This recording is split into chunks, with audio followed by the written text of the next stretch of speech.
Burkina Faso is a country under siege, but this time it's not from the West. It's not just from terrorism, it's from all directions: political enemies, foreign influence, and hidden forces working behind the scenes. And in the middle of it all, Captain Ibrahim Traoré, a leader who didn't rise through handshakes, but through defiance, discipline, and force. And now, he's one of the most protected men in Africa. In recent months, there's been more than one plot to remove Traoré. One was publicly confirmed by the government in January, a coup attempt organized by exiled military officers, allegedly backed by foreign actors and even supported by jihadist collaborators. The goal was clear: destabilize the regime, create chaos, eliminate Traoré. The plot failed. Arrests were made, names were released, and the government said it loud: traitors won't be forgiven. But the message was also clear: the enemy is not gone. He just wears a different uniform now. Since the failed coup, security around Traoré has changed completely. Presidential protection is no longer ceremonial.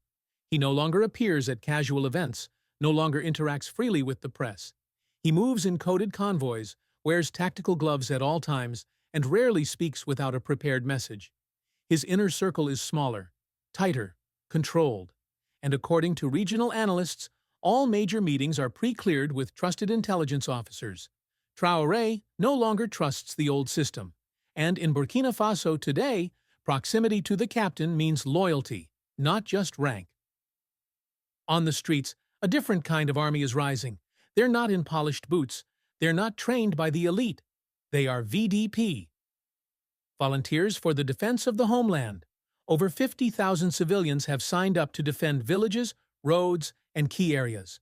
They don't wait for orders. They hold rifles, wear mismatched gear, and operate under one banner: protection of the revolution. For many, Traoré is not just a president. He is the return of Sankara, the rejection of colonizers, corruption, and compromise. Their loyalty is fierce, and it forms the first line of protection around his regime. Behind that people's wall stands something more sophisticated: Russia.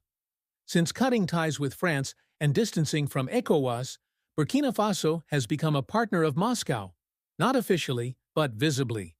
Russian military instructors are now operating within Burkina Faso, not on TV, not in press conferences, but in the training grounds, briefing rooms, and high-security zones. Sources report that Russian intelligence advisors are helping with anti-drone defense, presidential convoy safety, counter-surveillance, digital communication security. Some say Traoré's entire bodyguard team was retrained with Russian support in late 2023.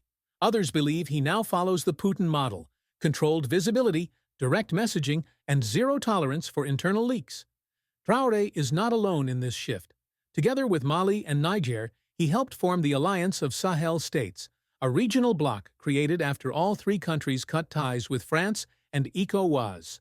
Their message is simple: if one is attacked, they all respond.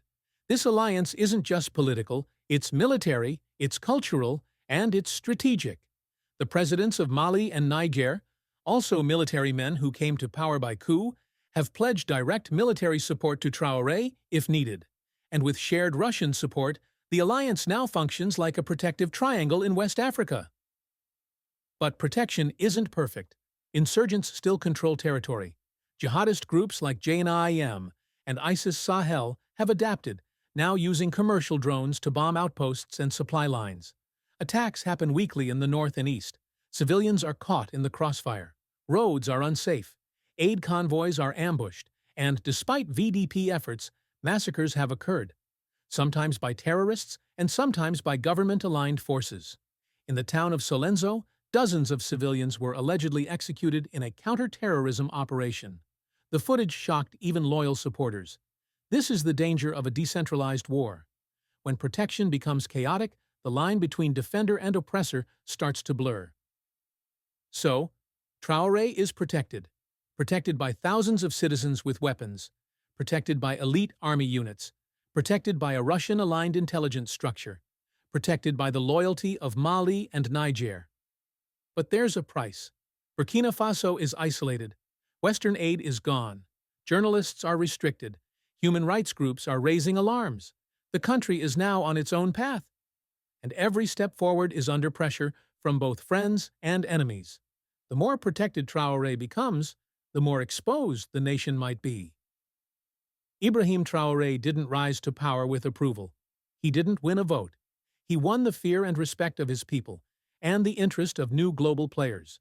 Today, he's protected by flesh and blood, by strategy and silence, by bullets and belief. But in a country with no margin for error and enemies on every side, protection is temporary. The real question is, how long can it last? Do you think Traoré is building true African strength, or turning Burkina Faso into a battlefield of bigger powers? Let us know your thoughts in the comments. Subscribe for more real, unfiltered stories that lead the world.